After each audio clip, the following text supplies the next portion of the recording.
Welcome again to the Recovery After Stroke podcast. I'm Bill Gassiamas, and if you're listening right now, chances are stroke recovery feels confusing and isolating. I get that. I've been there. Leaving the hospital, feeling lost, desperate for clarity, and unsure of what comes next. That's why this podcast exists. Recovery After Stroke gives you real stories and expert insights that help guide your recovery so you can feel more confident, informed, and in control of your progress. And so you never have to feel alone or uncertain again. Today, you'll hear from Jorden Ryan, a 45-year-old attorney who woke up one morning and nothing worked anymore. His story is raw, honest, and filled with moments that every stroke survivor will recognize: fear, frustration, identity loss, and the courage to begin again. But I won't spoil the episode. I'll let you hear it from him. Jorden Ryan, welcome to the podcast. Thank you, Bill. Happy to be here. Great to have you here. So, if I recall correctly, your stroke was in March 2024, so not that long ago. What was life like before that? Life, I would say, was pretty normal. I didn't have any symptoms or anything, and I was attorney. I walked to work every day about 2 miles, and everything was going well. So, right up until the night that I went to sleep, I had no symptoms at all. What kind of person were you then? Your routine, for example, and your relationships, where were they at? What kind of Yeah, life did you lead? I was awesome, right? No, I'm just kidding. Yeah, they were good. Like, I had a lot of friends and work colleagues, and I dated a lot. Like, I was mostly a social person and went out a lot, so not home that much. I mean, I made a lot of friends in my loft. Like, my down the halls were a lot of friends, but I lived by myself. Huh. Well, if you thought you were awesome, I'm going to go with that. I got no problem with you thinking you were awesome. What about your health? Did you have a sense of your health?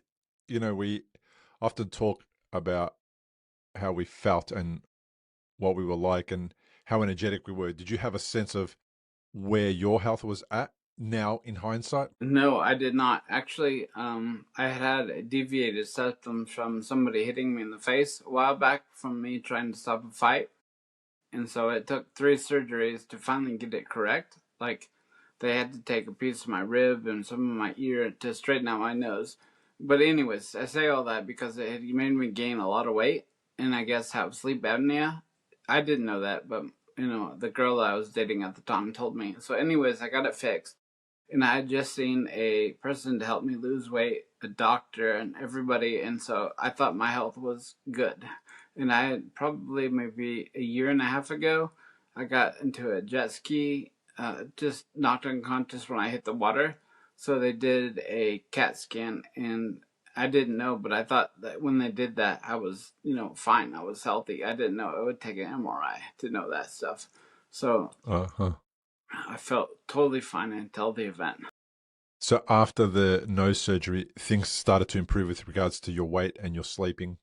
I don't know that, like, I tried to get a CPAP machine before my surgery, and yes, I was starting to work out more, but I was still a little bit tired, I guess. But I mean, nothing like unnormal, like really bad or anything like that.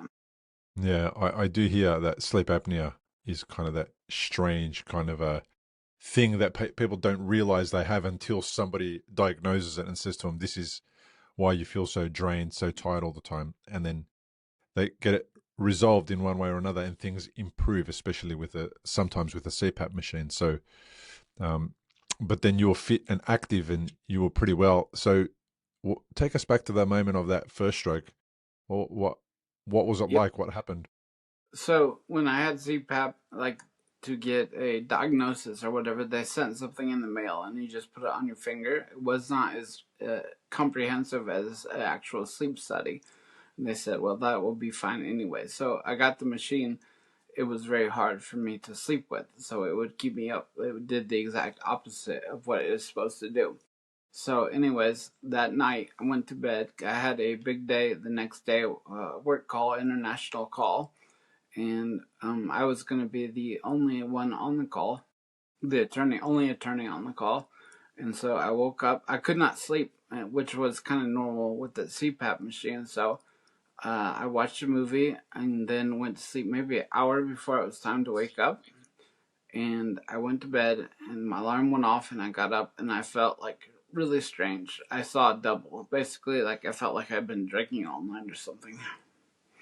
Then I called into work and said, "Hey, I'm sorry, I cannot help you." Like, I was looking at my cell phone, which I do all the time, and I couldn't read it or anything like that. So, being, kind of naive, I think I took a quick shower, like rinsed some cold water on me, thinking maybe that would fix it. That's ridiculous, but I thought it would. And when it got worse, that's when I called 911. Yeah. How long did that take to arrive, do you feel?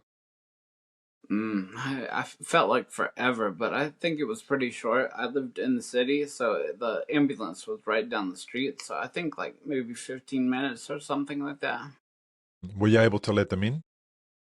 The dispatch 911 person said to make sure I unlock the door first, and I thought I was having a stroke, but I fell down on my knees and laid against my bed, and it was very difficult to go open the door to let them in. So yes, I was able to unlock the door, and I did that, and I just started throwing up like more than I've ever vomited before in my life. Like something was really wrong.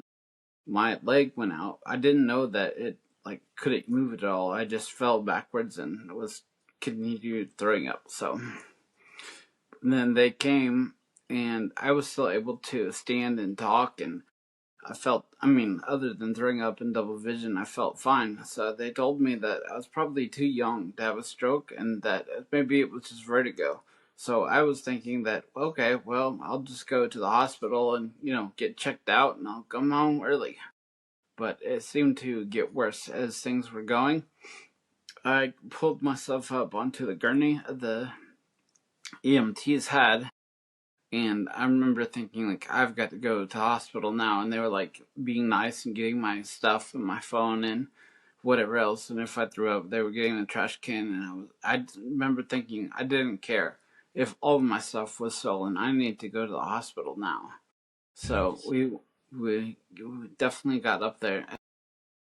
When I was kind of in and out of consciousness by that time, and I got to the hospital, and they checked me out like an actual MRI. And when I was inside of it is when my left side of my body completely quit working. So I didn't know what was going on. Like, I had no clue. So I pulled myself out of the MRI. And some people get claustrophobic or whatever, but this was a square machine, and because I felt sick already and half my body quit working while I was in there, it really put fear in me to get out. Uh-huh. So Yeah. you had the ride to the hospital. They saw you rather rapidly before they got you into the MRI? The EMTs did see me pretty quick. They did not think I had a stroke, so they didn't like it wasn't as maybe punctual as possible, but they were still. The fire department I think was maybe a quarter of a mile from my house, so they got there pretty fast. Yeah. Okay. So when you got to hospital, what was that like? What happened then?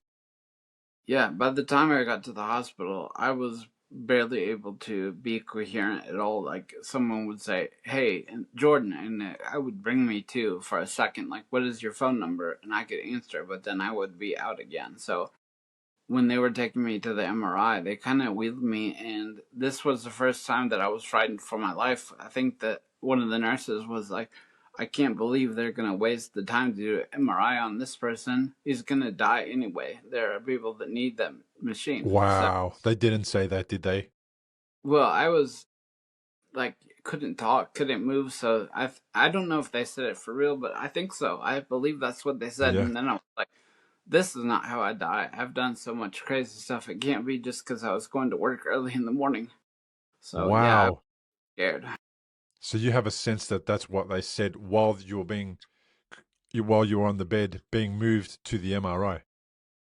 Well, I was in going to like a holding area, like a waiting area Yeah. to do MRI. Yeah, and so they left me, and couldn't move, and so it was pretty Wow. scary. Yeah, Wow. and then after the MRI, the nurse did say, we need to call your family, and so I did unlock my iPhone, and I remember her calling, but it's kind of hazy in and out of that. And I think they said we need to call the family so they can say their goodbyes. I think I overheard that, and I was like, "What is going on? This can't be this serious, right?" So I really do believe I did hear that, though. Seems like they may have very quickly upgraded your condition from vertigo, which they originally said when Yes, they arrived, and seems like they kind of knew that something else dramatic was happening. that's correct. I wish it would have been just vertigo, right? So, but it was all of a sudden went from pretty good news or decent, like, Yeah, to extremely dire consequences, or like something bad was going to happen. Yes, yeah. How old were you in 2024? I was 45. Yeah. And do you have a sense now? Do you understand what it was that caused the stroke? We'll jump back into Jordan's story in just a moment, but first I wanted to pause and acknowledge something. If you're listening to this and stroke recovery feels confusing and isolating, I want you to know you're not imagining it. I know exactly what that feels like. That's why I created Recovery After Stroke, to bring you real stories and insights that guide your recovery and help you feel more confident, informed, and in control. And if you'd like to go deeper, remember to check out my book, The Unexpected Way the Stroke Became the Best Thing That Happened, and support the show on Patreon at patreon.com/recoveryafterstroke.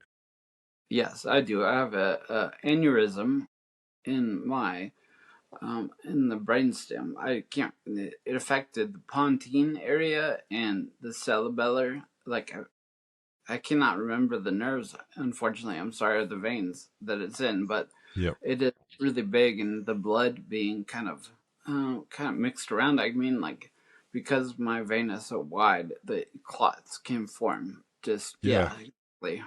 Okay, so with a aneurysm, you're at risk of it bursting, but then because of the different shape, the high pressure and the low pressure systems that occur in the aneurysm create a different You're blood exactly flow, right.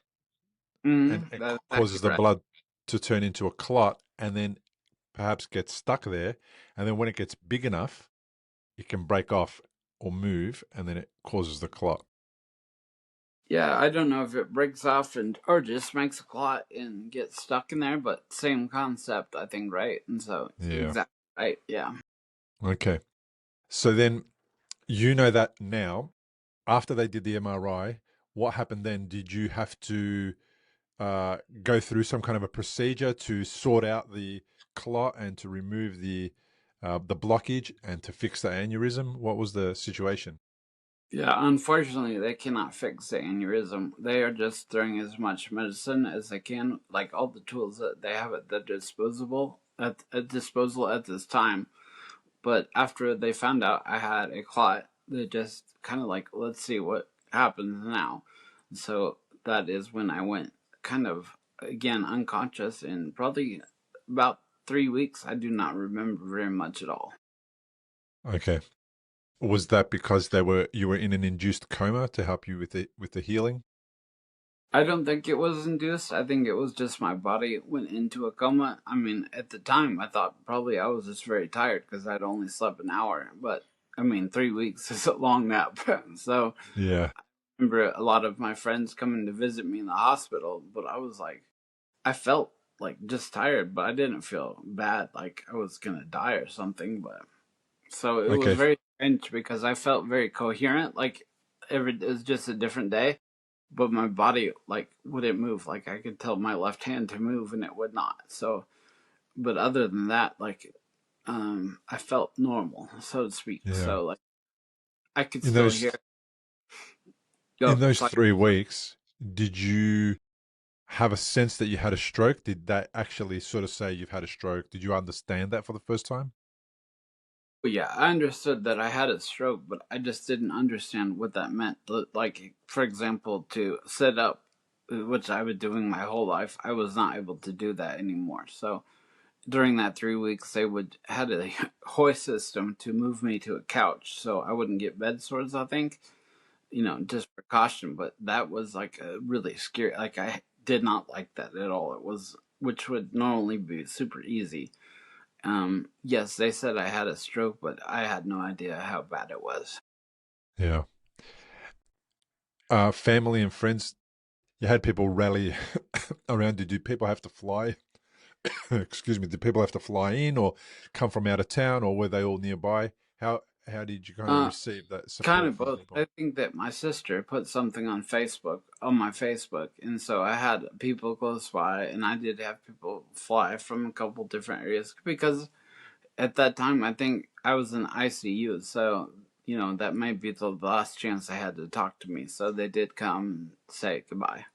Yeah. But I was in the hospital for so long. I mean, people got me flowers, and I would think that would be as long as possible. But then those flowers would die, and people would bring plants. And when those died, I mean, wow, that's really a long time to be in the hospital. And the plants died because I couldn't water them because I'm paralyzed. So at that time, Yeah. How long were you in hospital in total?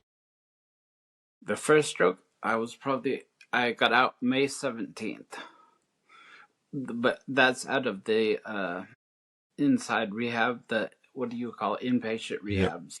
Yep. Think that I So, was in the hospital for maybe 3 weeks, maybe a month. Like, they downgraded me from ICU for a week and then sent me to the internal rehab. yeah. So the stroke was March 22, and then you got out of hospital in May. That's correct. In mid May. Yeah. Yeah. And you said that that was the first stroke. So was there another stroke? Yeah, it's crazy. So I had my first stroke, and then I really tried hard, like no sugar, no pop, no alcohol. I did everything I thought as best I could, and even in rehab, they had me bake cookies, and I didn't eat them because they had sugar in them. And then I had another stroke when I woke up to go to rehab. So that was October 7th. So it started out with just my hand wouldn't move like it should. Like I was regaining everything back pretty well from the first stroke. And I thought I was, Superman basically. I was healing pretty fast and I was like, oh, I beat it. This is great. And then right back to being in a bad stroke and being in a wheelchair and all of that. So the same issue in the cerebellum near the pons again caused another clot, or was it just something else that happened?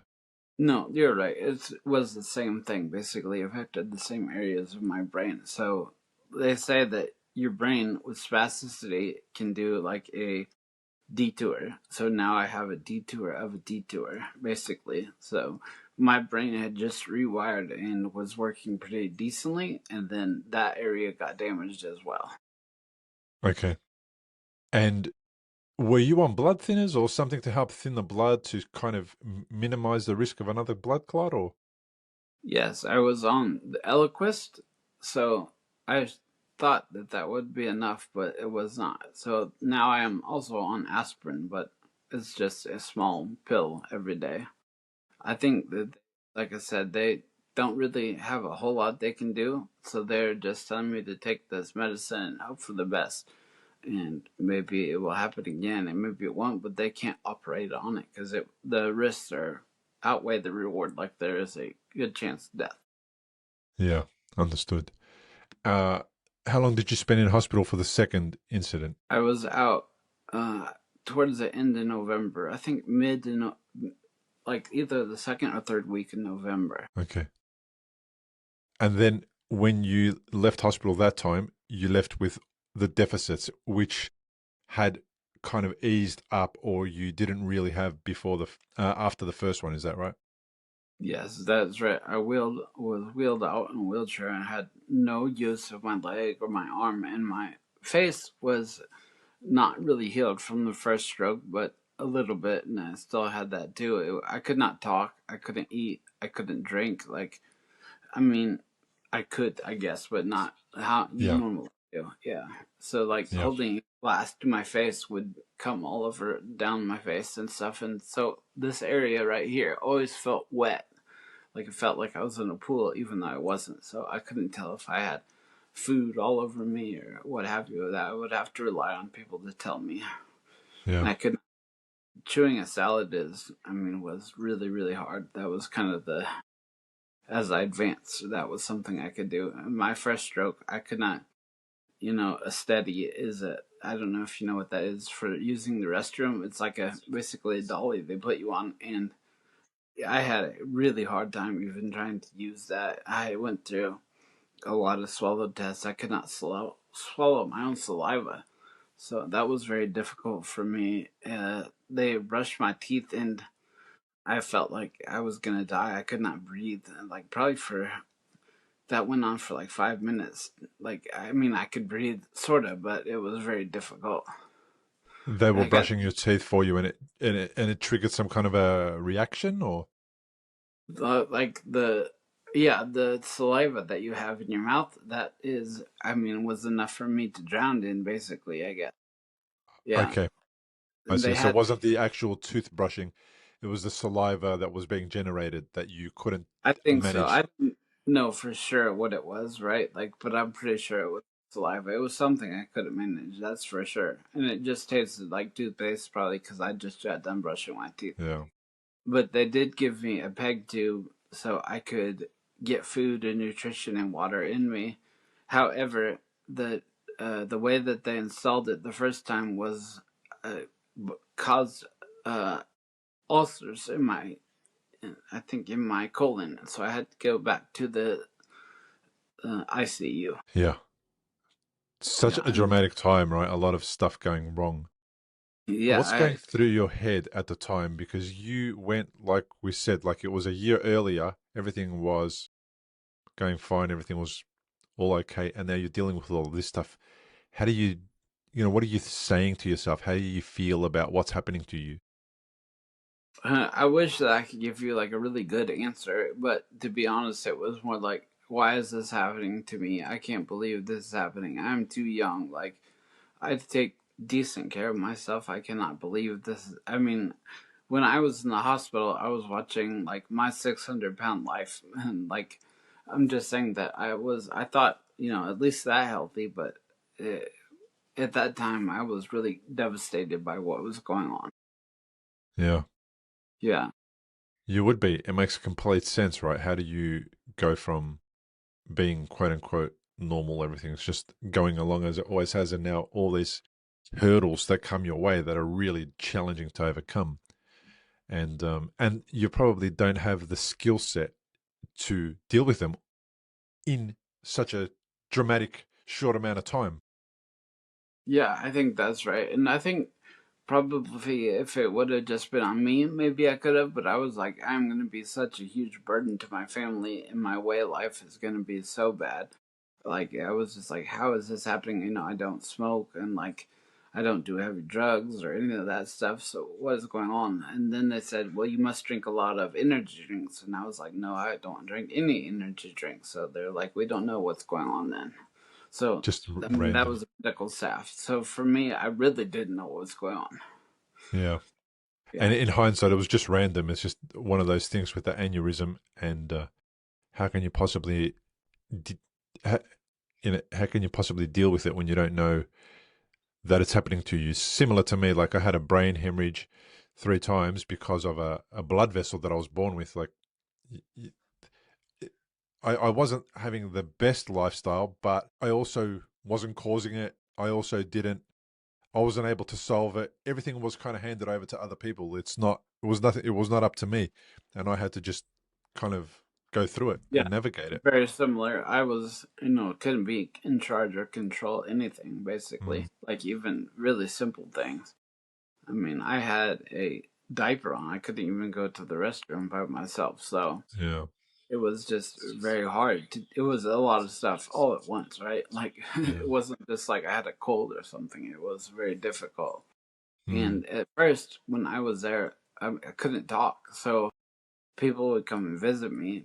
And to me, what's very strange is that my voice sounded exactly the same before the stroke, which it didn't in real life. I was probably like, I have no idea what I sounded like, but people couldn't understand me. So I would say something to them, and they're like, sorry, I can't understand you. But in my head, I said it perfectly. It sounded like me. I can hear like my slur now, but I could not at first. yeah. Yeah. Was there somebody that you met who helped support you and guide you through those really sort of tough bits early on? Like, was there kind of a mentor, somebody that came out of nowhere and just helped you navigate this? I don't know really, like who navigated, like how it happened. I had a chaplain that came in there. Maybe a doctor would help. I didn't have my phone or anything at the time, but when I was able to do that, I saw your channels and stuff, and so I listened to it. And probably the totality of a lot of things. There wasn't like a one person or one thing that helped me really a lot. So I remember being kind of upset at you because you said it was the best thing that ever happened to you, and it was too new for me. I was like, "What do you mean? That's not possible." And a nurse came and said, "Well, you have the beautiful blue eyes, and that my eyes are green." So I was like, "Well, maybe my hair will grow back, and I'll have blue eyes. Maybe it'll be the best thing that ever happened." But yeah, I mean, I wasn't really mad at you. I just at the time I could not accept that verbiage. That is perfectly understandable. So, and it's exactly why I chose the title, not to piss people off or make people upset while they're recovering. In fact, I never expected that people would find it so early on in their journey. I just thought it was a story I was going to tell and it was going to go out there. But of course, the very first time I spoke about my book a few years ago on YouTube, the very first comment was a negative comment along the lines of similar to what you said. It was a bit more rude. It wasn't so polite. Um, and I and I was like, oh no no no, you guys have got it wrong. I don't think I think you missed the boat. Sorry, you missed the point. The point being that it was really terrible when I was going through it for 3 years, but when I came out the other side, there was a lot of personal growth. There was a lot of things that I had appreciated, that I'd done, that I'd learnt, that I'd overcome, etc. That became the reason why I was able to say it was the best thing that happened to me, because I started a podcast, I wrote a book, I've spoken publicly about it, I have this platform, I've created a community, all these things, right? So the things that I didn't know that I was lacking in life before the stroke, I thought my life was complete. Waking up in the morning, going to work, coming home to the family, cooking dinner, paying the bills, paying the mortgage, paying the car lease. I thought it was all cool, all complete, but I was kind of unhappy. There was a lot that I was lacking in my life, and only because of the stroke journey, the end result of the podcast, the book, and all that stuff, did I realize, oh, actually, the aftermath, the things that I have grown and discovered were the best things that happened to me. And it was because of the stroke. It's such a weird and dumb thing to say. Like, I can't even wrap my head around it, that I had to go through something so dramatic to accomplish some amazing things. I wish I would have just done it before the dramatic event. I wish there didn't have to be one. Um, and that being said, though, I'm 13 years post stroke, the first one, and I still live with the deficits. I still have problems sleeping on my left side because it's numb and it's burning and it tingles and all that kind of stuff. When I get tired, I still have balance issues. When uh, sometimes my memory is a bit flaky because of it, but a little bit. I still have deficits in my muscles and spasticity and all that kind of stuff, and it hurts. I've accepted that part of it, how it feels in my body, but I've Right. also I've also gone after the growth. Like, I've really, seriously, dramatically gone after the post-traumatic growth that comes from a serious episode.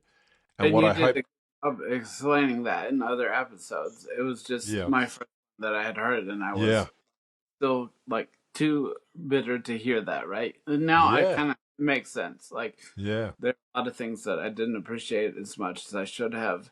All yeah. the cliches, are kind of true. Like I wake up and like that is a good day then, because both of my strokes came from when I was sleeping when I woke up. So kind of Yeah. like even being in the hospital, I saw more sunsets than I did in my regular life or post stroke, whatever you want to call it. Yeah. I definitely get it, and I can appreciate what you're saying now. But at that time, it was just more difficult. I definitely come across people regularly, even though I've been speaking about it for a little while, who come across the first podcast episode that I've done, that they've found in the 370 odd, and then they hear me say that again, and then there's sometimes a repeat of that incident where I know exactly where they're at, like I know exactly what's happening. I know they don't know that, and then what I hope that happens is, say in 3 or 4 years, they can one day go, there was that crazy guy who said stroke was the best thing. I wonder what that was about. I'm going to go get that book now and I'm going to read it and I'm going to see if I can, shift my mindset from perhaps something that's been bugging me to something that we can grow from. And the book has got 10 steps to recovery and personal transformation. It not 10 steps to um, getting your perfect walk again, or making your hand work perfect again, or getting rid of your deficits. It's not that kind of book. It's an inspiring book. We're trying to give people some tools that they can use that doesn't cost them any extra, that will improve the quality of their health and their life. And it doesn't matter how injured you are because of a stroke. That's what the book helps people to do. So I love I love challenging people.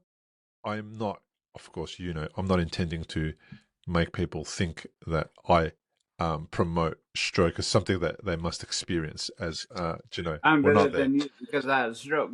Yeah, I got that for sure. nah.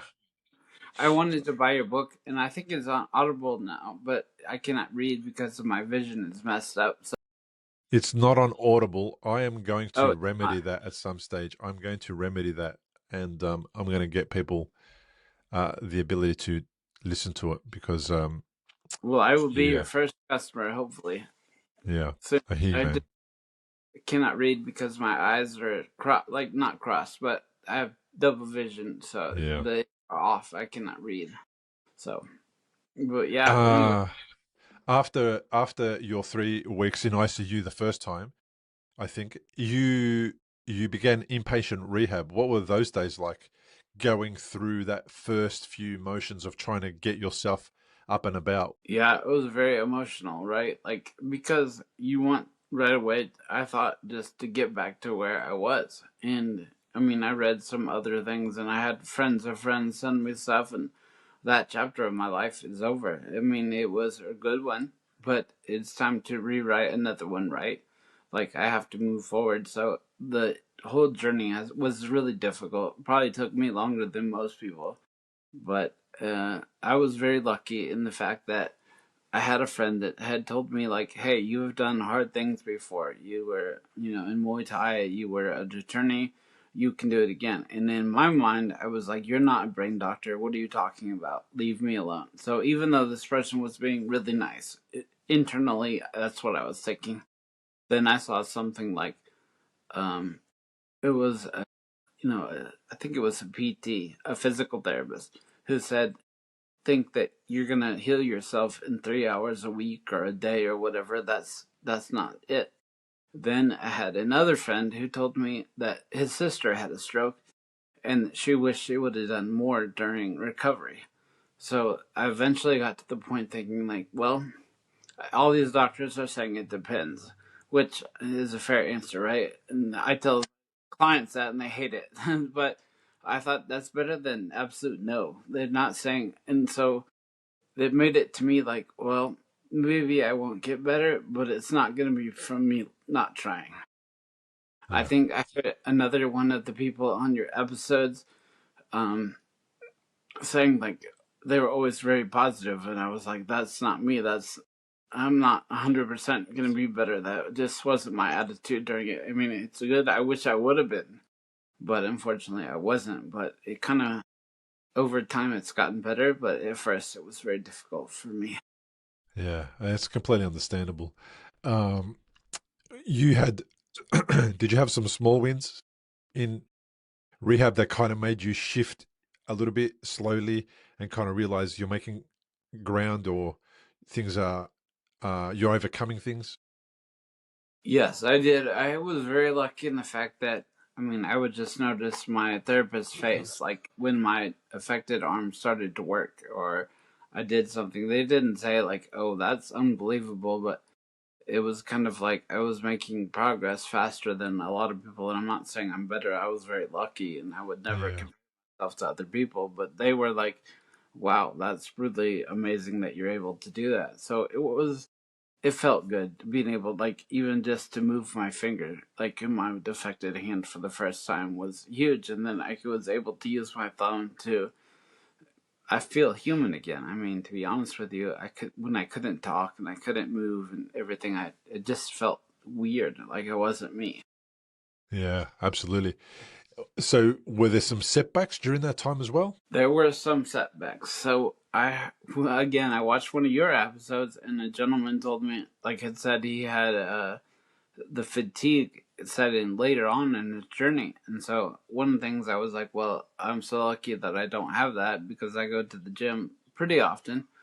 And that would be devastating to have fatigue. And then I also had fatigue. I mean, toward the point where I didn't want to move around at all. I didn't want to get out of bed hardly. So there's setbacks in the fact that, like, my sister and brother-in-law luckily took me in. I mean, they were like angels, so to speak. But they live in a big one-bedroom, like one floor house. I meant to say, like a ranch style.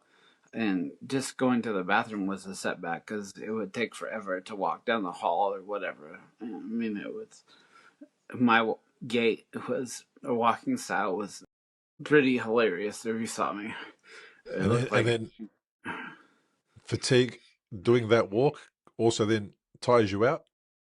yeah, just walking to the bathroom did tire me out. So, like, to brush my teeth, I'm already scared of, like, not feeling well. Plus, walking all the way there and brushing my teeth and walking all the way back, it would be, I would really have to get my strength together to do that. A journey, So, a proper I mean, journey.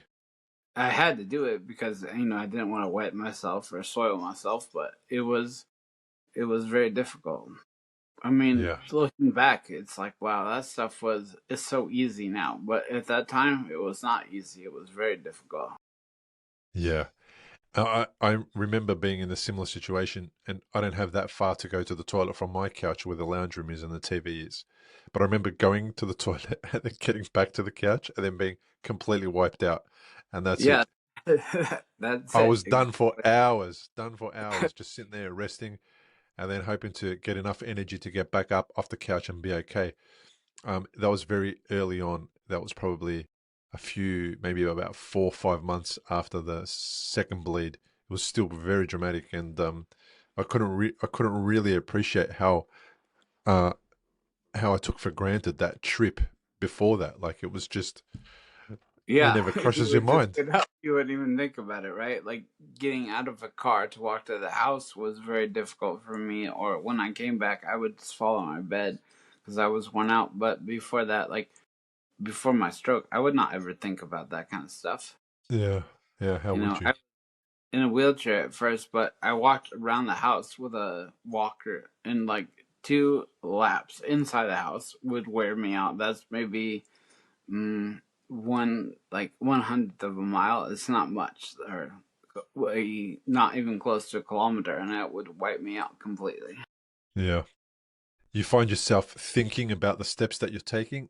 Are you putting a lot of brain energy into the actual task? How your leg is moving? What was the process like for you? Yes, so all the things that your body does without you thinking about were affected in me. Like blinking, I have to think about it. To move my arms at the same time, I have to think about it. So to walk was, I had to really be like, okay, which foot goes first?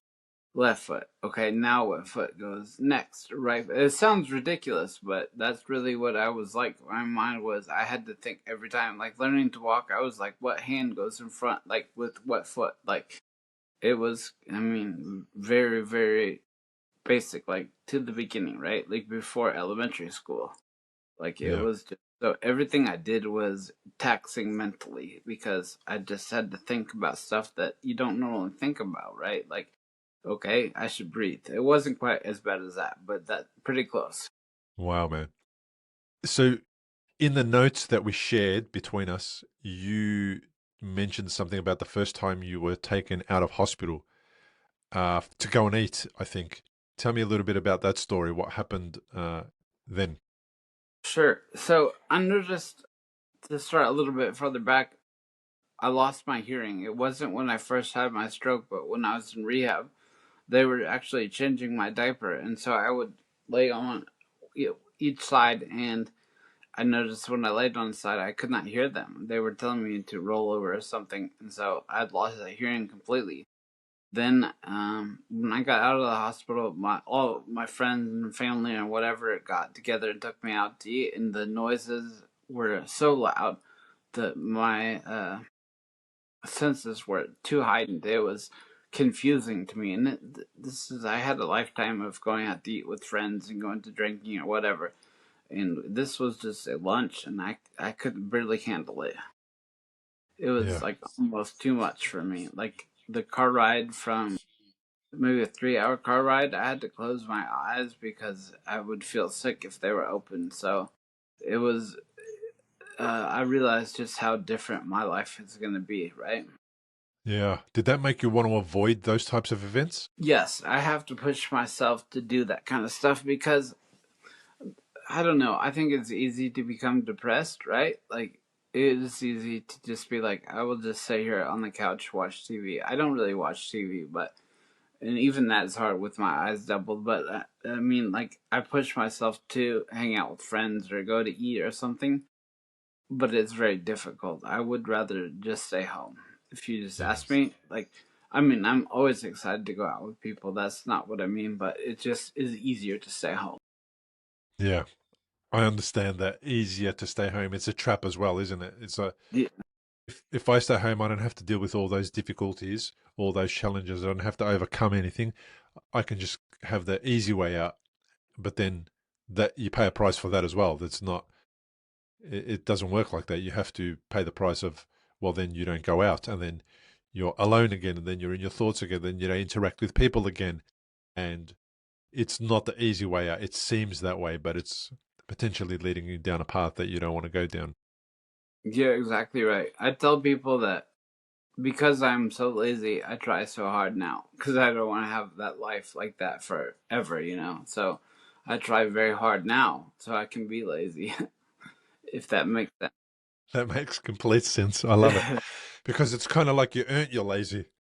Right, exactly right. You know, because going to the bathroom, if that's hard forever, that's going to be terrible. I got to get up and walk and have to go out with people. So then life is not as hard, hopefully, because you're doing the things, right? So, Yeah, yeah, and you're getting all the genuine, awesome things that come from interacting with people, going out, being in public. I know what you're saying about the kind of the earning our lazy kind of thing, right?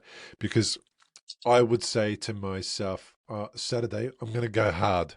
Now, hard for me might have been just to literally go to an event and stay an hour longer than I normally would have stayed, whether it was a family event, a party, or whatever.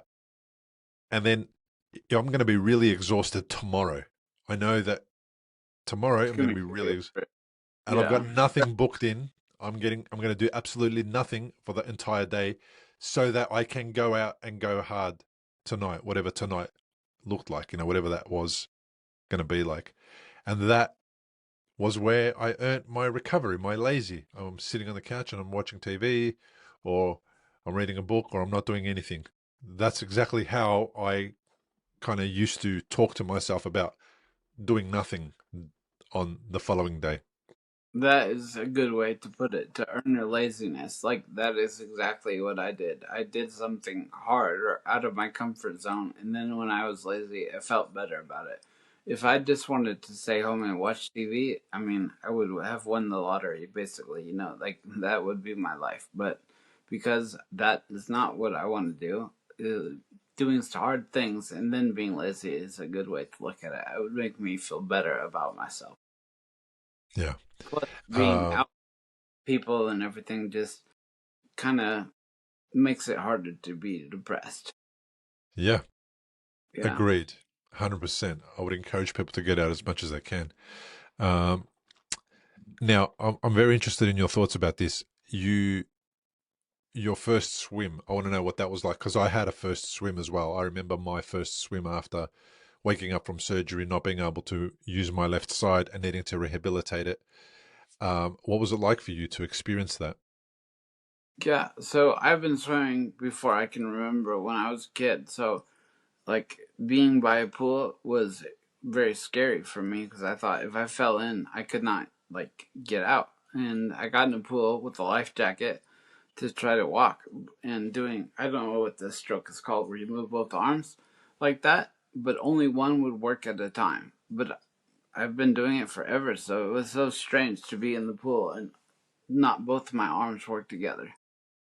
It was almost like I didn't expect that late in my recovery. It was not that long, but still, it was strange to me. Probably maybe a month after I got out of the hospital. So luckily, my mom took me to the pool quite a bit and pushed a wheelchair, even though it's really heavy and she is older. So Yeah. I went to the pool for the first time during rehab. They asked me if I had anything particular I wanted to work with or a particular exercise I wanted to do. And for me, going into the pool, I felt safe that I couldn't fall over. So we kind of did aqua aerobics, and my left side wasn't working well, but in the pool, you couldn't tell that it wasn't working well. And they put really, on a, yeah, that's it yeah, felt normal. It felt normal.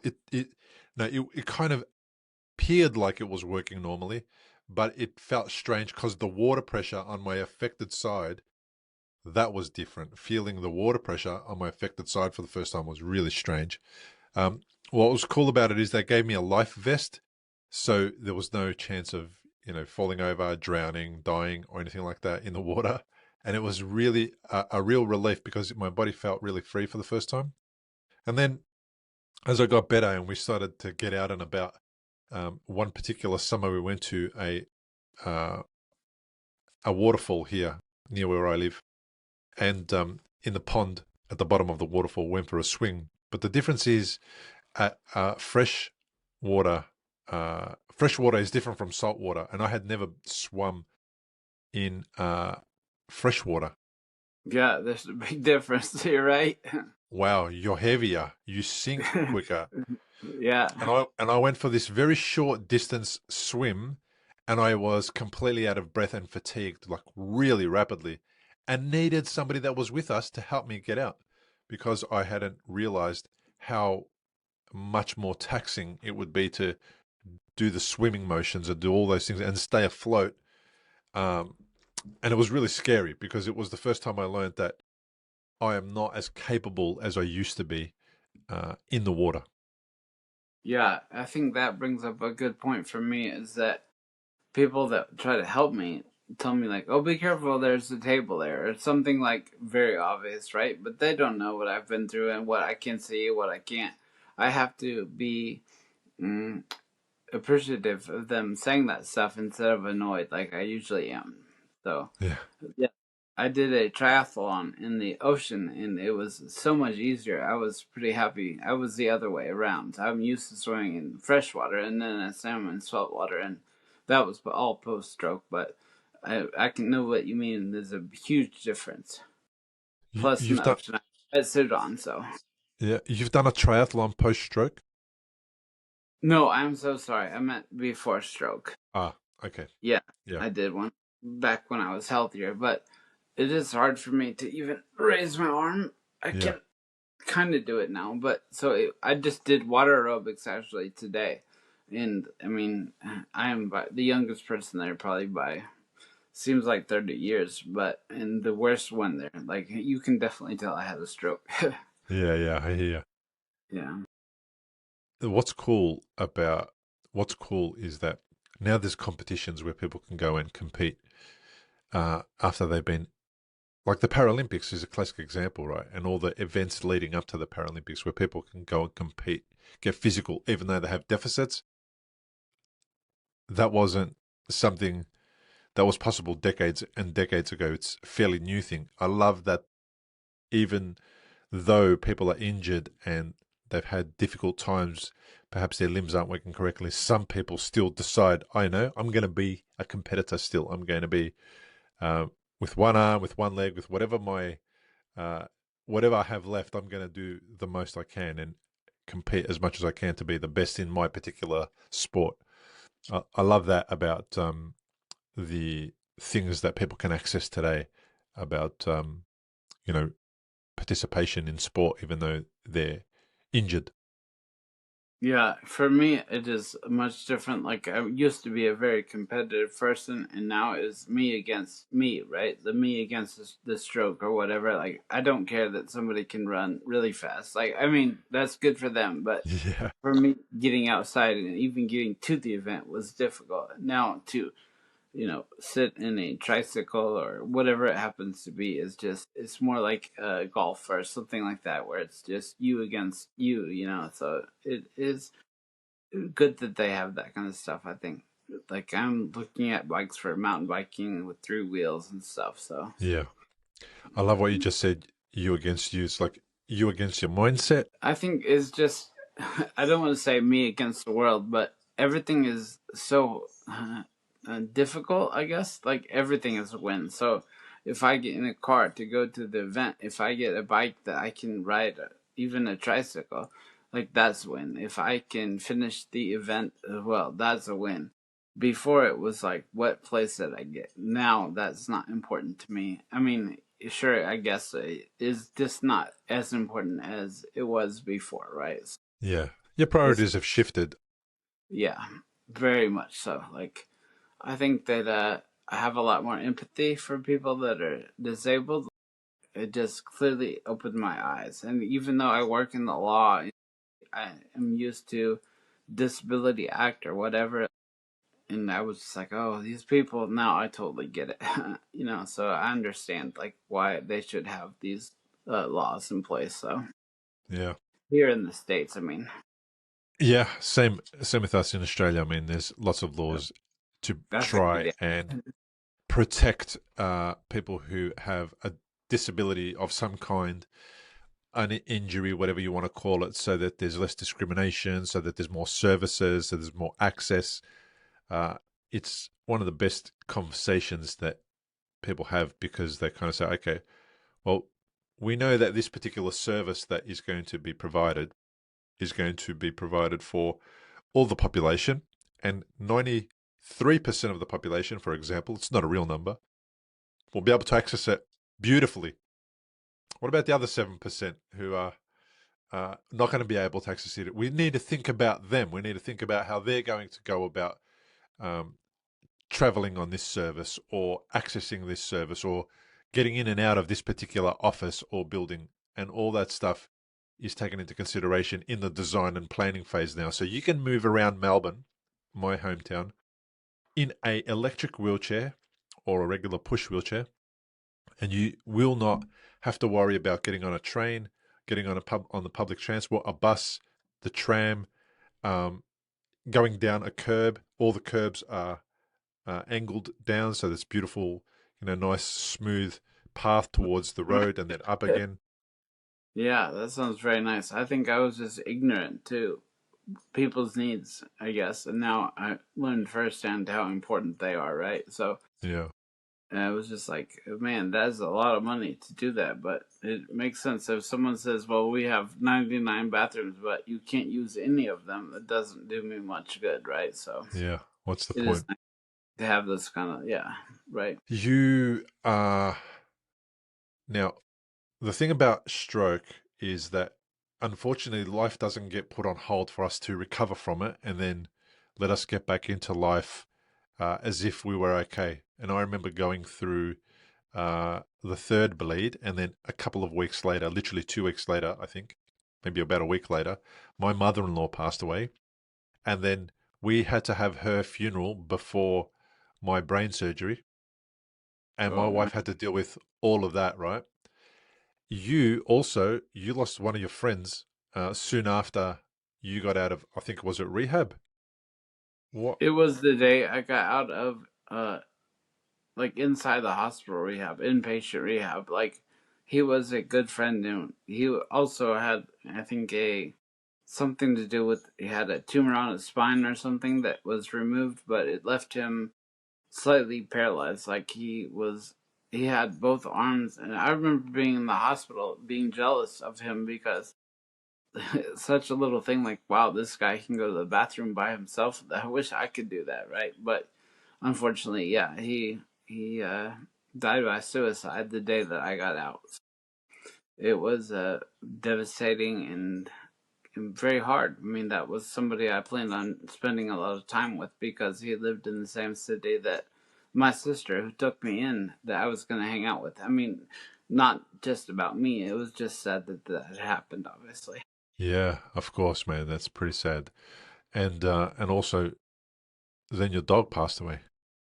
Yeah. So, this guy, he had told me my last message with him. Well, this almost last was, we didn't ask for this, but we're gonna get through it together. And then, he took his life, so that made me seem like, well, what should I do now? Then my dog died, which was a big deal to me because, oh, okay, now I have all this time to pet him or play or whatever, and it was pretty traumatic to have that happen. I felt like I was in a country song.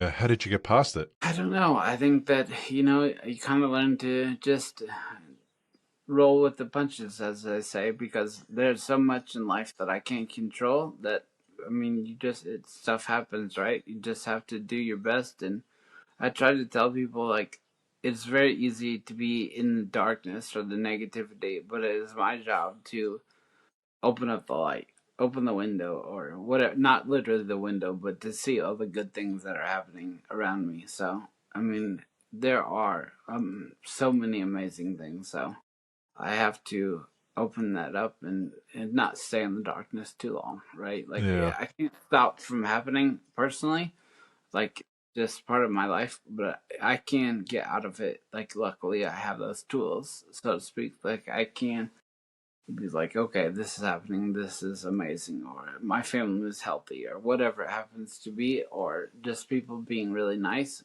seeing that, right? But I did have my hand was like clawed, and I would open the door, and some people were nice and be like, "Let me get that door for you." Well, I cannot open my hand to let go of the door. It would almost knock me over several times. So, kind of funny. I Always, mean, always funny opportunities, like to things to laugh at in that moment. I remember being wheeled in my wheelchair when I first got out of the hospital ward, and we were just going around the hospital grounds just to get some sun. My wife was pushing me, and sure. I couldn't feel my left leg, and it fell off the, where the feet sit Yeah, in the wheelchair, the footrest. sure. Right. It just fell off the footrest, and it was getting dragged beneath the footrest and kind of the wheel of the wheelchair, and it was kind Well, of getting dragged, and I couldn't feel it. I had no idea, but my wife was struggling to push the wheelchair, and she's she like, was "What saying, is wrong with this? "Yeah," It's so hard." Yeah. she was going, "Well, this is so hard to push," and then we had to have a look around and realize the reason it was hard to push because my foot is under the wheelchair, and I have no idea that it's there, and it's getting stuck. Um, we laughed about it because what else are you going to do at that moment? It was pretty ridiculous and funny at the same time. That's exactly right. I would say that if I had to give credit to one thing, it would probably be my odd sense of humor now, right? Like, there's so many things to laugh at that it's hard to say, Matt. That situation you had, it could have been really devastating to you or whatever, or you can be like, that is pretty funny, right? So I had something similar happen to me. My foot came off the wheelchair, but it just stopped. I didn't feel it, my leg, but I mean, it felt like I ran over a rock or something like. So similar, not the same, but similar to me. Like in Yeah. the, I didn't know if my leg would ever come back, So people are all different levels of their journey. Like I was not upset, but I was surprised to see people in patient rehab that could walk so well. I'm like, hey, we are really struggling over here. We're in a wheelchair. That's not the right attitude to have, but that's how it was. Yeah, We're like, you absolutely. guys are fine. Get out of here. Let us sick people alone. Leave us here. So, I mean, I am lucky in the fact that I'm getting a lot more back than I thought that I would. So everything from now on is icing on the cake, so to speak. Bonus for sure. Yeah. I think you talked about PTSD around brushing your teeth, right? How does that show up in? your daily life, do you have moments when that kind of rears its ugly head? Well, I'm just moved into a new house, and the bathroom is right next to it, and it's not so bad now. But when I had to walk, and it was more difficult, and PTSD is self-diagnosed, so I don't even know if it's a real Ah, thing. But it was okay. very scary, right? Like it would almost like give me nightmares. It was so scary. This is But now, triggering more than anything, was it? yeah, that's right. Triggering, I guess, is probably a better way to say it. Yes. So I would be worried, and I would be like not wanting to go brush my teeth, even though I know that that's part of hygiene and very important to do, right? So now I don't, I think I've brushed my teeth enough without having a problem that it's okay now. But at first, like it was extremely difficult. I Yeah. had the uh, swab things, they look like big Q tips in my mouth, they would say use this to pull out the saliva and the whatever it was. So that's how I had to brush my teeth like that, then wipe it out, and it was much different feeling. I mean, there are so many odd things that happened I can't remember, and I wanted to tell people on your broadcast because it was difficult to lay there and be hurting and like so bad with your deficits and seeing a lot of people that are healed because you don't know if you'll ever get there. So I wanted to say that just because like you are bad and your deficits are bad, there is hope. There's a chance. I don't know for sure everybody, but there is. I mean, I think hope is. I learned about it in the hospital, and I think that it's very important to know that there's a possibility of getting better. I love it. You worked in law. What kind of role did you play? I basically looked at contracts to make sure that that was it. I mean, I had a my work is actually surprisingly amazing. Like I worked for the company for about a year and a half. My company sent me get well cards like every week for like 6 months. Like I couldn't believe how amazing they were. Because when I was stuck in my bed during like 4th of July, which is huge here in America, at least I had the cards to look through, so that was very nice. But my actual job role was I worked with a small team here, and we did contract work to make sure that there wasn't anything that was, bad for us. Everybody who works uses their voice. We communicate with it. We express ourselves. We argue with it. We do all sorts of things with it. Voice, right? So it's so important, right, to have your voice. What was it like when you realized that your speech was different, and that that did that kind of shift your identity or make it feel like it was different or changing? How do you deal with it? Yeah, actually, I that was one of the most depressing things. Like my leg not working, my arm not working, my eye not working was like okay, but to not be able to talk, like the people that flew in and I can't even say hi or thank you for coming or anything, it really made me not feel like a human, to be honest with you. It was a terrible feeling, and so that was one of the main reasons that I didn't want to go on, basically, because I couldn't communicate at all. Some people have it where they can't think words or they can't do that. I mean, I couldn't say anything, so it was very difficult. It was very hard to not be able to talk to people because I do communicate every second of my life, as far as I know. So to not be able to communicate at all, it was very difficult. I had to point at things and try to write stuff out, even though I couldn't write. So it was pretty hard. Yeah, pretty hard indeed. Were you guys using boards or any particular devices to help with the communication in the early days?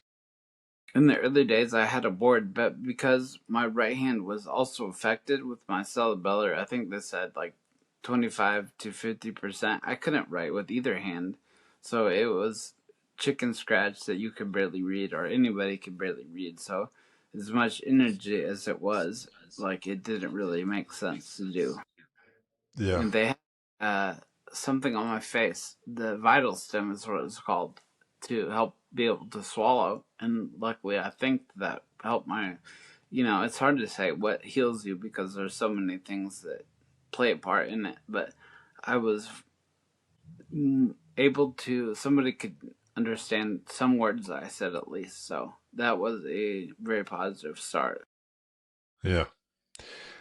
Let's talk about your rehab and your process. Tell us a little bit about what worked for you and why. Yes, let's see. I lived in an area that was very cold, and my doctor at the time said we're not going to do telehealth, and that was very difficult to go out in the cold, and my body would freeze up and what have you. So that was not good. I had to switch that. My first thing that really helped was I had a slack line. It is basically a dog run, for lack of a better way to say it. And I had a harness, and that I put on the slack line. It was about waist high, and I just walked. And I did that because there was a rail at the YMCA that I walked by, and I was like, wouldn't that be nice if I had an outside rail that I could just use to walk? And so I had a slack line, and then underneath it, wore it out like a dog or a cow walking all the time, and like because I could not use my left leg was not very strong at all, but it was getting stronger. I tried to jump like up, and I not even an inch vertical. It was zero, and I couldn't bend my legs up. So I think that was the start of something that really helped me, because I could go do it like any time of day or night. I mean, I didn't do it at 2 a.m., but I did it. It was easier to do instead of having to rely on someone to give me a ride somewhere. Um, How do I you get a also slack line? what I How do just you got get a slack line? I got it off of Amazon, so Okay. yeah, I just put it up there. But I didn't use it like a slack line. I didn't walk like Yeah, on I top. understand. Yeah, I yeah. just didn't know it was a thing that you could even get one. I mean, I've never had one. I've never thought about one, but like it makes complete sense now. But I didn't realize. I should have realized that you can get everything off Amazon, but that's all right. I was just trying to wrap my head Sure. around it. I'm sure there are tons of things I didn't think of, right? So, I mean, everybody usually thinks of something that works for them, but the slack line, with it being strong enough to hold your weight, walking on it was strong enough to hold me up, and so it was really fantastic. And I could tell if I was going to get tired, and I had a place to sit out there, so it was really good. I mean, when I first started, that was all the rehab I needed, kind of, to me. I had also a thing that is battery operated that sends, like, so your hand will go like this. I can't remember what it's called. It's like vital stem, but just on Amazon too. And I would work that every day. Tried to get my hand to open, and tried to, because they try to get you to turn a key, imaginary key, like you're starting your car, but with your affected hand, and this would help that. Like it would wake up those muscles, so kind of. Yeah. And so that was very helpful too. And I got some, I guess I would say they're kind of like child's books. They were stroke books on Amazon as well, where I would draw. And it was so scary because I was always told use it or lose it. And I was like, well, what about sex? Like, I mean, I didn't say that, probably because I was too embarrassed, but to keep hearing use it or lose it forever, like, and not have a girlfriend or a wife, I was like, well, am I never going to have sex again? And that was very scary to me. Yeah. Did that Yeah, remedy so itself? Is that something that's happened since then? it has not happened yet, but I don't have the same concerns that I had. Uh huh. Like, I think, to say it politely, I think that I'm able to perform in the bedroom. I don't know though, so maybe Yeah. I'm gonna say that I can, just to feel better about myself. But Yeah. it definitely, my libido or whatever has gone down. So it is what it is, as they say. Like maybe it will repair, maybe it will not. I don't know. Yeah. I But know these things changed. Sometimes libido gets definitely, not sometimes, often, for both men and women, libido gets impacted negatively after a stroke. And it can recover as well. But there's also, for men, there's also things you can get to help you.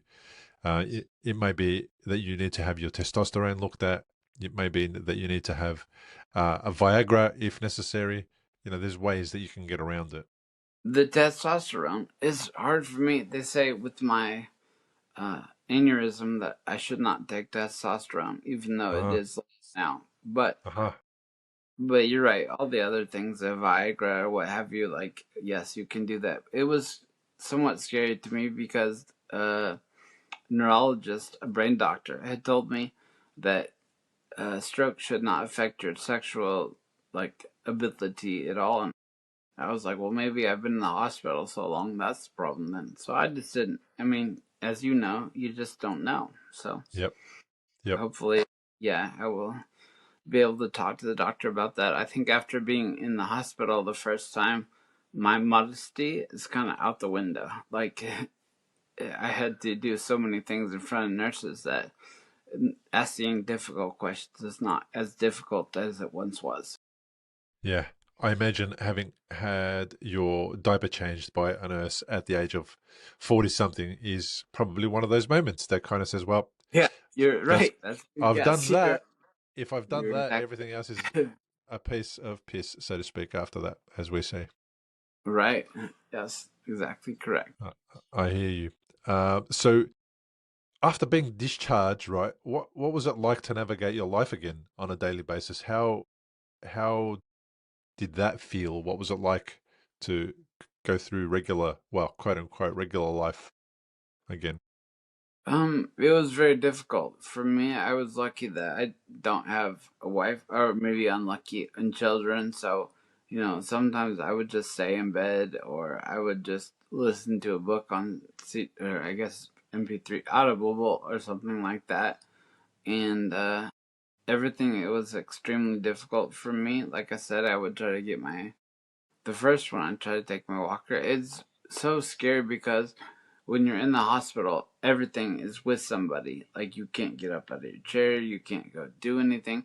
So all of a sudden you're free. Like, go ahead. And like the same day or the day before, this was a big no. Now I can just do it. And they're like, yep. So I mean, I'm still scared to cut things with the knife, like vegetables and stuff, because I'm on blood thinner and I don't want to have an accident. I mean, you don't know what you don't know. So cognitively, I think that I'm there, but I also think I could walk, right? And that's not true. So I don't know what could happen and what could not happen. So rehab is just, I try to be dangerous, the safe as I can. Like, I walk, but I try to make sure that I could grab onto something, or if I'm gonna like try to walk, I can fall, or I'll be by my bed or something like that. And so it is difficult to try to be by myself even now. It's been over a year, so It sounds like it's good therapy, even though it's difficult. yeah, it is. I think that was one of the very positive things about living by myself, was that I don't have an excuse to not do anything, because people are really nice and they'll take care of you, and maybe overly sometimes, not because, I mean, they just don't know, and I'm not going to say no necessarily, even though I should. No, I don't have the choice, I have to do it. So it's either learn how to do it, because I my right hand is still pretty good. And when they say they tie their hand up or whatever, I didn't do that, but I imagine having kids would be difficult for me because I couldn't barely do things with my left hand. I'm like, oh, forget it. I will just do it with my right hand. So anyway, I say that because yes, I am learning a lot more now.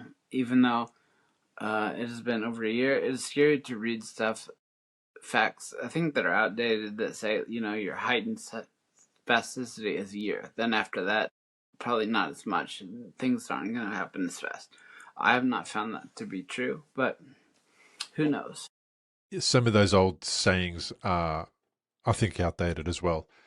Uh, and one of the most outdated, most ridiculous things that you hear is when doctors say, "You're probably not going to get any better than that." That still happens, even though that should have stopped in 1933. It's Yeah, ridiculous that people still say that, but they do. I don't know why, but they somehow get embedded in language. These some of these things.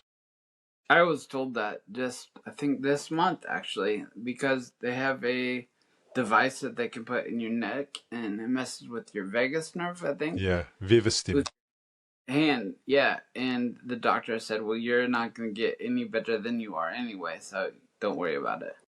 And I was like, okay. Like he was like, that's the best. Like I said, did I work on it? Still, he's like, nah, that is the best as it will get. I don't.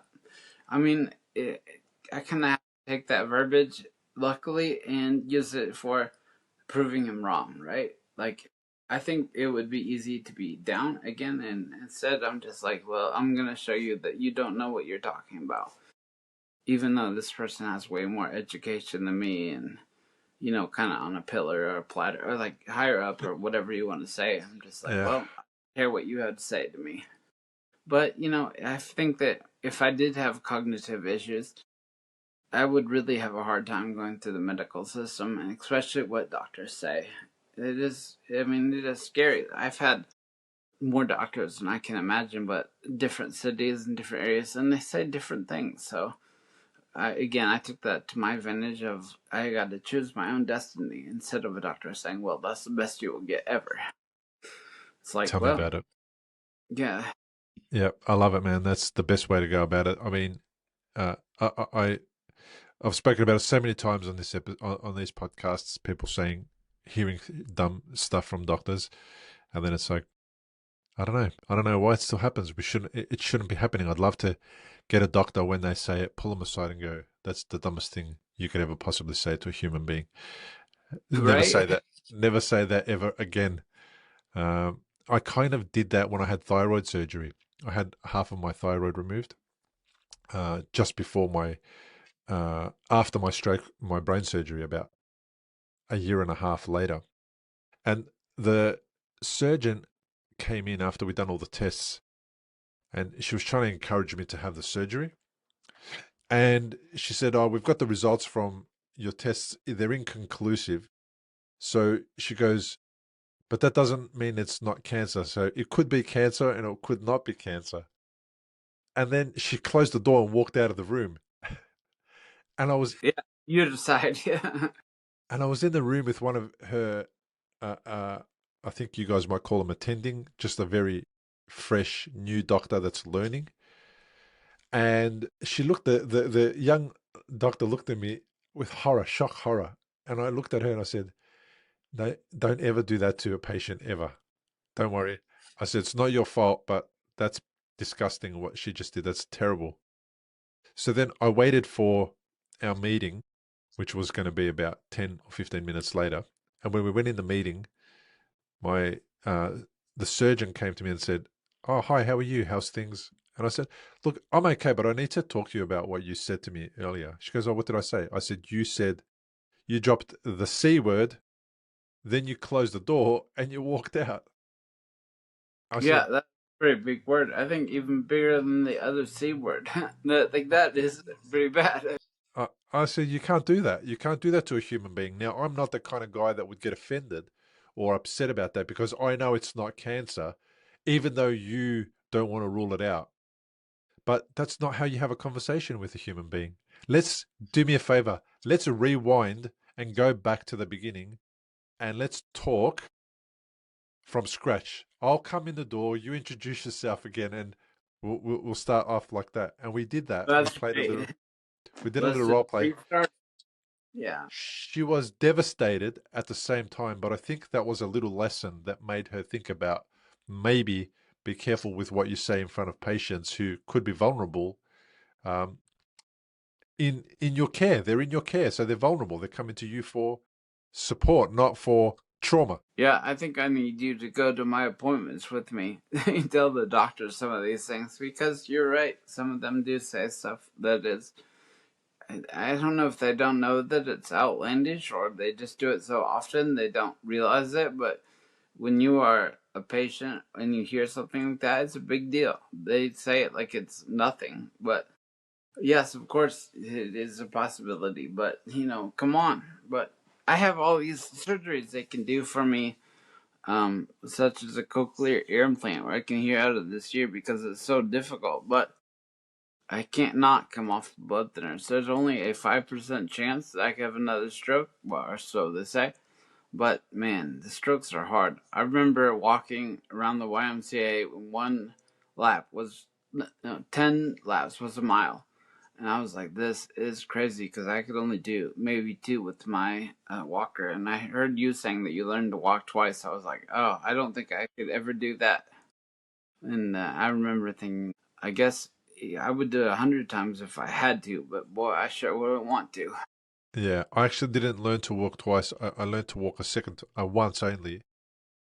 So maybe I explained it a little bit incorrectly or something, but yeah.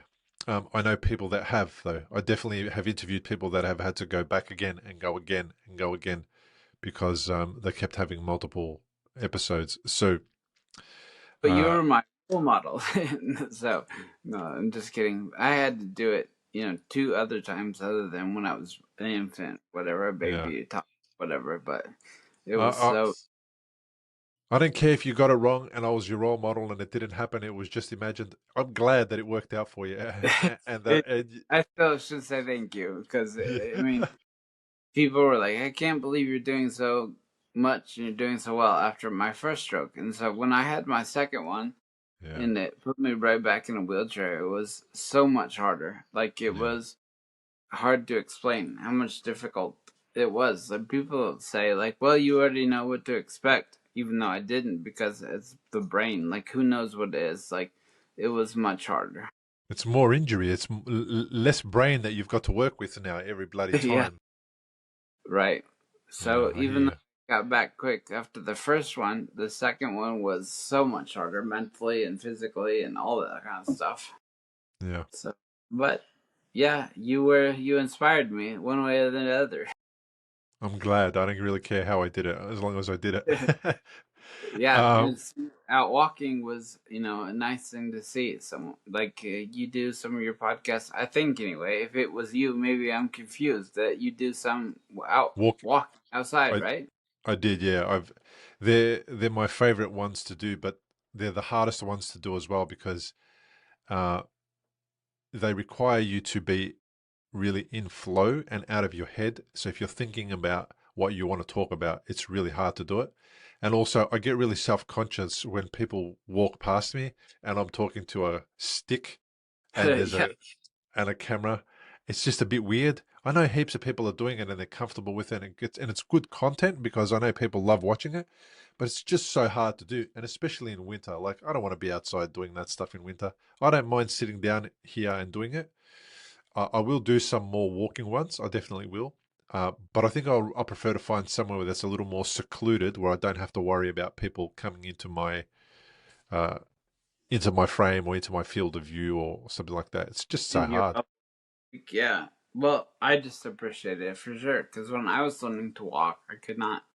Having a phone in my hand was a pipe dream, so to speak, because I had to look every step, every inch, control my body. So to even think about having a phone and walking was so difficult. So seeing you outside and enjoying the nice weather was a treat for me. I'm not saying Yeah, you have to do any more. It was, it's out there to see for people, so that was really good. I will. I definitely will, though. You're. What kind of guy are you becoming? Like, how would you describe yourself today? How would I describe myself? I don't know. I don't think that I've tried to do that. So I will try to right now. I just think perseverance. I mean, water. I just, whatever comes at me, it's just more of a, well, okay, let's see what we can do about it. Like before, I was not like that. I would try to stop life from happening, but unfortunately, I don't have that kind of power. Life happens, right? So I'm more like, well, I can only do what I can do, and like the rest, whatever. So that I think that's the kind of person I am now. It's been a major mind shift, totally different than what I was before. And instead of worrying about every little thing or maybe I won't wake up tonight, I mean, I just let's go after it. Let's get it done, right? So I don't know. It is scary too sometimes to go to sleep because I have my CPAP machine on, and then I'm like, well, maybe this will cause another stroke. Maybe I should stay awake. Well, that's ridiculous. I have to get some sleep.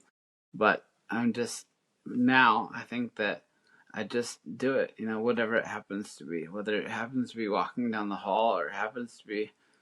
The good thing about me now is that I don't care what I look like. I don't care about like I have my why or whatever, and so nothing else matters, right? I'm dialed in. Like I don't care if I have food on my face or Like one bad example is I was working out the Y, and a workout was like standing up. It wasn't hard. It wasn't like hardcore aerobics or anything.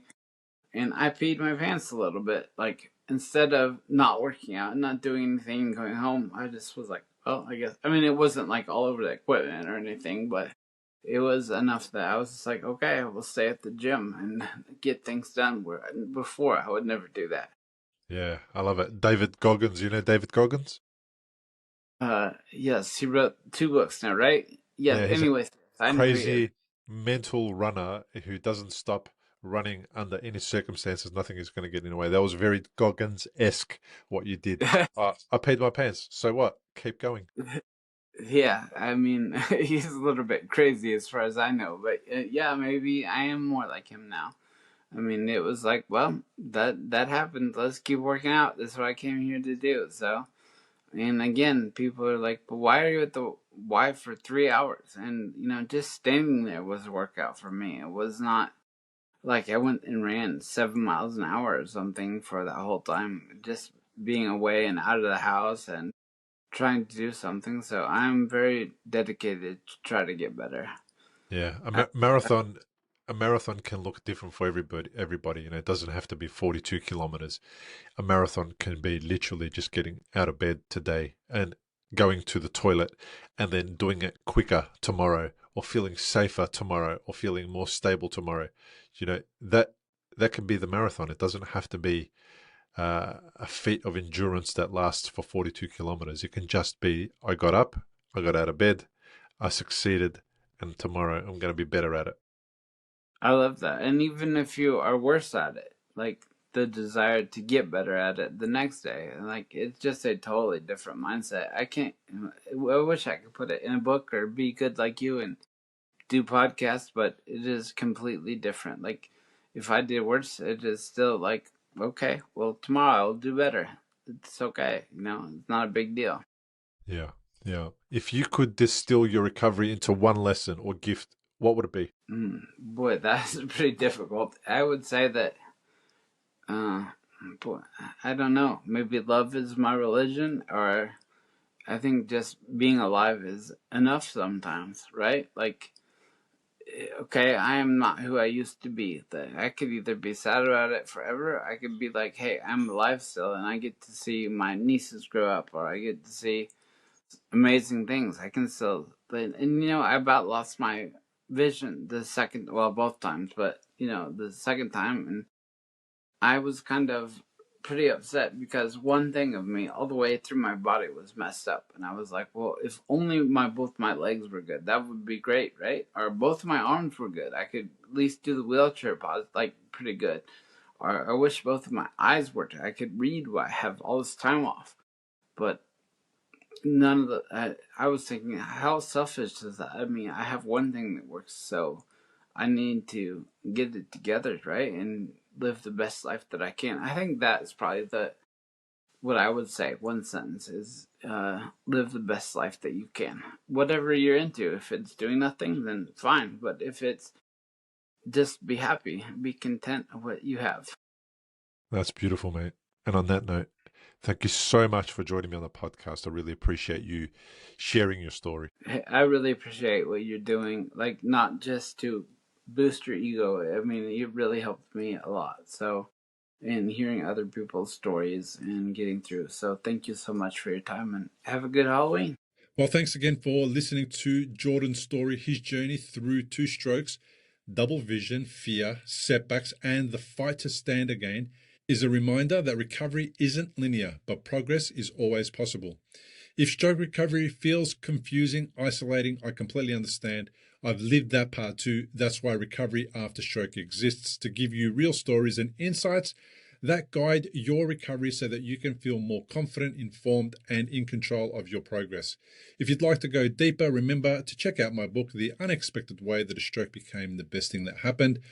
You can get it at recoveryafterstroke.com/book and support the show on Patreon at patreon.com/recoveryafterstroke. Importantly, we present many podcasts designed to give you an insight and understanding into the experiences of other individuals. Opinions and treatment protocols discussed during any podcast are the individual's own experience, and we do not necessarily share the same opinion, nor do we recommend any treatment protocol discussed. All content on this website and any linked blog, podcast, or video material controlled this website or content is created and produced for informational purposes only and is largely based on the personal experience of Bill Gassiamas. The content is intended to complement your medical treatment and support healing. It is not intended to be a substitute for professional medical advice and should not be relied on as health advice. The information is general and may not be suitable for your personal injuries, circumstances, or health objectives. Do not use our content as a standalone resource to diagnose, treat, cure, or prevent any disease for therapeutic purposes or as a substitute for the advice of a health professional. Never delay seeking advice or disregard the advice of a medical professional, your doctor, or your rehabilitation